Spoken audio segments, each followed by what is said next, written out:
Assalamualaikum warahmatullahi wabarakatuh. Selamat datang di video pembelajaran saya.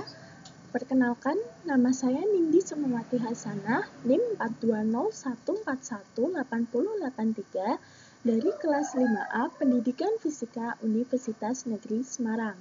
Nah, pada kesempatan kali ini, saya akan menjelaskan mengenai alat-alat optik. Simak penjelasannya sampai akhir ya, teman-teman. Nah, sebelum kita mempelajari lebih lanjut mengenai alat-alat optik, alangkah lebih baiknya kita ketahui dulu peta konsep dari alat optik itu sendiri. Pada dasarnya, alat optik itu dibagi menjadi dua, yaitu alat-alat optik alami dan juga alat-alat optik buatan. Untuk alat optik alami, contohnya itu adalah mata kita, teman-teman. Kemudian untuk alat optik buatan, pada peta konsep ini terdapat beberapa alat optik buatan, yaitu ada kacamata, kaca pembesar, mikroskop, teleskop, dan juga kamera. Nah, apakah teman-teman sudah tahu apa sih alat optik itu? Alat optik adalah alat yang menggunakan komponen optik seperti cermin, lensa, dan juga prisma dengan prinsip kerja pembiasan dan juga pemantulan cahaya. Yuk kita lanjut. Nah, pada kesempatan kali ini yang akan kita bahas yaitu hanya mengenai mata dan juga kacamata. Simak terus penjelasannya ya, teman-teman. Nah, yang pertama di sini ada mata. Mata merupakan indera penglihatan dan merupakan organ tubuh kita yang dapat menangkap perubahan dan perbedaan cahaya. Perbedaan spektrum cahaya yang mampu ditangkap mata kita itulah yang menyebabkan kita dapat melihat warna. Tanpa adanya cahaya, mata kita susah untuk melihat, kecuali pada mata binatang-binatang nokturnal yang memiliki struktur berbeda. Mata berfungsi dengan cara menerima, memfokuskan, dan mentransmisikan cahaya melalui lensa mata yang menghasilkan bayangan objek yang kemudian ditangkap oleh retina mata. Bayangan objek yang ditangkap retina tersebut kemudian dikirimkan ke otak melalui saraf optik untuk kemudian diolah menjadi gambar yang mampu kita lihat secara nyata. Nah, untuk lebih jelasnya mari kita pahami dulu mengenai anatomi mata. Nah, di sini ada anatomi mata kita, teman-teman. Jadi mata kita itu berbentuk seperti bola dan memiliki bagian-bagian tertentu.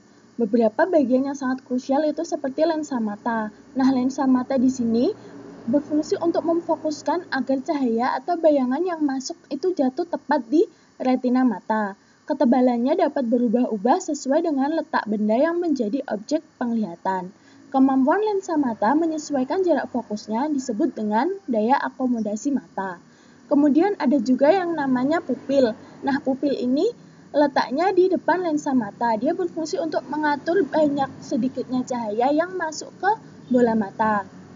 Kemudian ada juga yang namanya kornea. Kornea ini letaknya di paling luar dari struktur mata kita. Kornea ini berfungsi untuk menerima rangsangan cahaya dan meneruskannya sampai ke mata bagian dalam. Kemudian ada juga yang namanya sklera. Nah, sklera ini berfungsi untuk melindungi bola mata terhadap gangguan luar yang bersifat mekanis seperti benturan. Selain itu, sklera juga berfungsi untuk menjaga bentuk bola mata. Kemudian ada juga yang namanya koroid. Koroid ini berfungsi untuk memelihara retina dan mencegah terjadinya pemantulan cahaya di dalam ruang internal mata dengan cara menyerap cahaya yang tidak diperlukan. Nah, dapat dilihat di situ ya, koroid itu letaknya di belakang retina. Kemudian ada yang namanya retina. Nah, retina ini berfungsi untuk menerima cahaya dan tempat jatuhnya bayangan benda.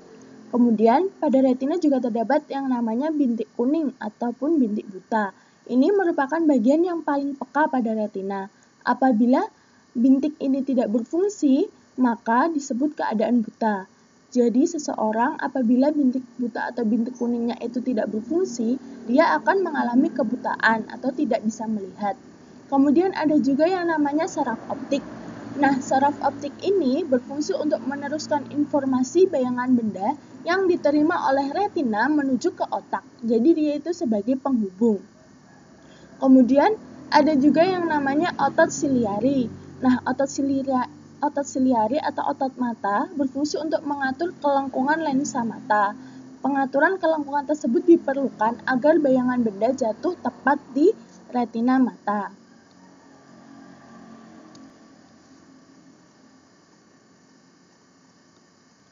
Nah, selanjutnya di sini yaitu mengenai cara kerja mata. Sebelumnya kita telah disebutkan bahwa syarat kita dapat melihat benda adalah harus ada cahaya. Jadi langkah yang pertama yaitu ada cahaya masuk. Nah, cahaya ini dapat berasal langsung dari sumber cahaya atau berasal dari cahaya yang dipantulkan oleh benda-benda yang berada di sekeliling kita. Cahaya memantulkan objek dan mengirim pada garis lurus menuju mata kita. Kemudian, langkah yang kedua yaitu cahaya melalui kornea menuju pupil dan diteruskan ke lensa mata. Tadi kita sudah mempelajari mengenai anatomi mata bahwa dari yang terluar itu ada kornea. Otomatis cahaya akan masuk dulu ke kornea, kemudian menuju pupil, dan selanjutnya baru melewati lensa mata.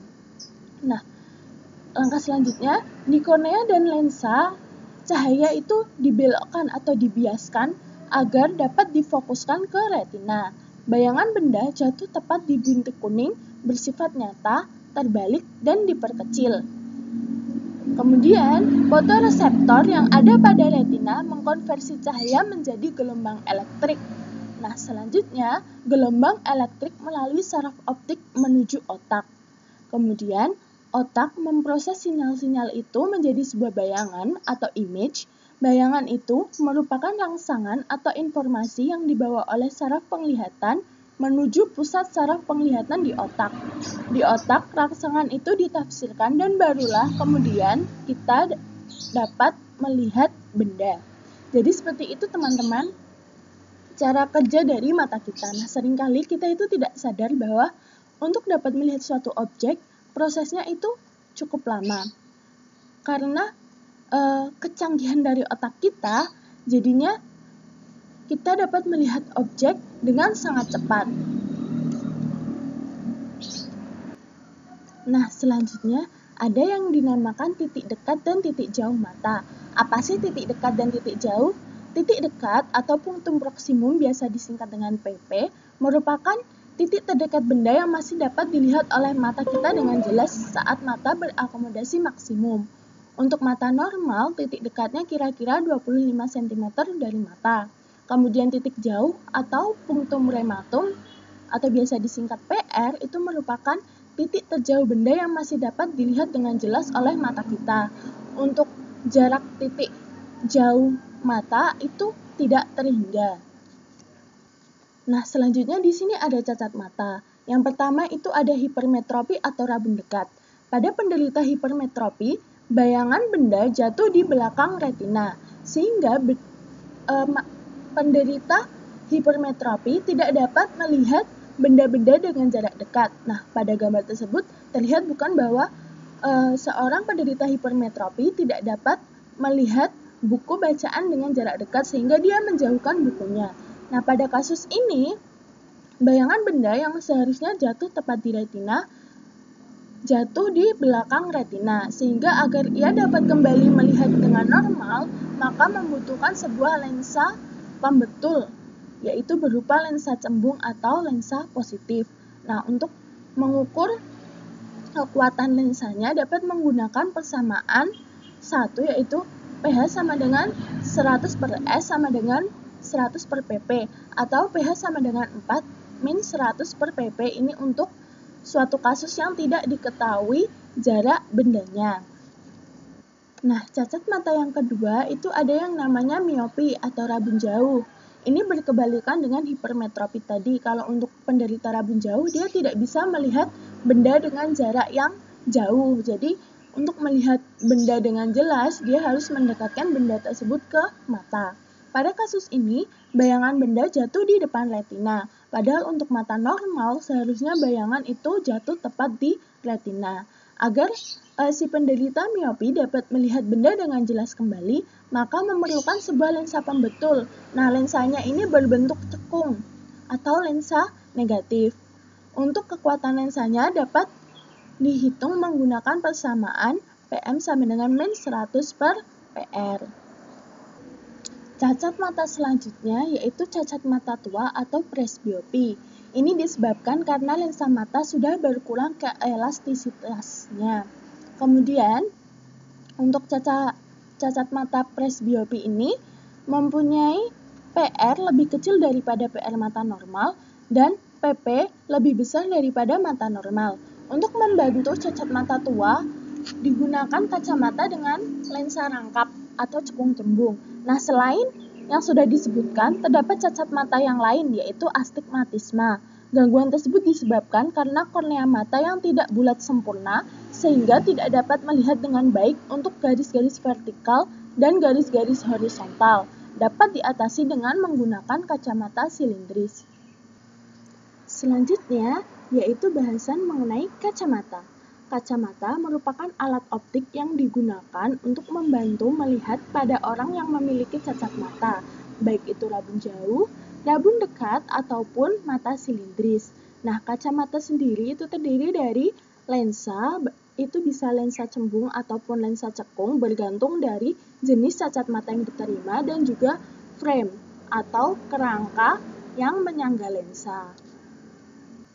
Kacamata di sini berfungsi untuk mengatur bayangan agar jatuh tepat di retina mata dengan cara menjauhkan titik jatuh bayangan pada penderita rabun jauh dan mendekatkan titik jatuh bayangan pada penderita rabun dekat.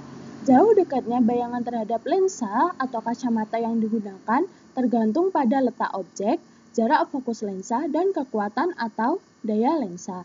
Nah, kekuatan atau daya lensa itu dapat dirumuskan dengan persamaan P sama dengan 1/F, dengan P merupakan kekuatan atau daya lensa dengan satuan dioptri, dan F merupakan jarak fokus lensa. Nah, untuk mencari jarak fokus lensa, dapat menggunakan persamaan 1/F sama dengan 1/S plus 1/S aksen, dengan S merupakan jarak benda ke lensa dengan satuan meter, dan S aksen merupakan jarak bayangan ke lensa dengan satuan meter pula. Oleh karena itulah, ketika kita memeriksakan mata kita ke dokter mata, maka kita biasanya disuruh untuk membaca rangkaian huruf-huruf di depan kita dengan jarak yang sudah ditentukan. Hal ini dimaksudkan agar dokter dapat menentukan jarak fokus lensa untuk mengetahui besarnya daya lensa yang dibutuhkan. Nah, selanjutnya di sini ada gambaran mengenai titik jatuh bayangan.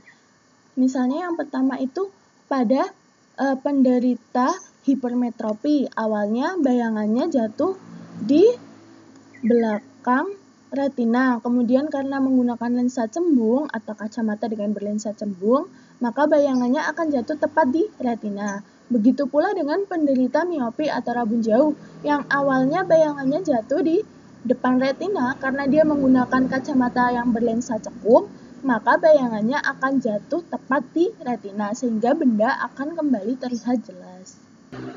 Nah, sekiranya itu teman-teman yang dapat saya sampaikan. Terima kasih yang sudah menyimak video ini dari awal sampai akhir.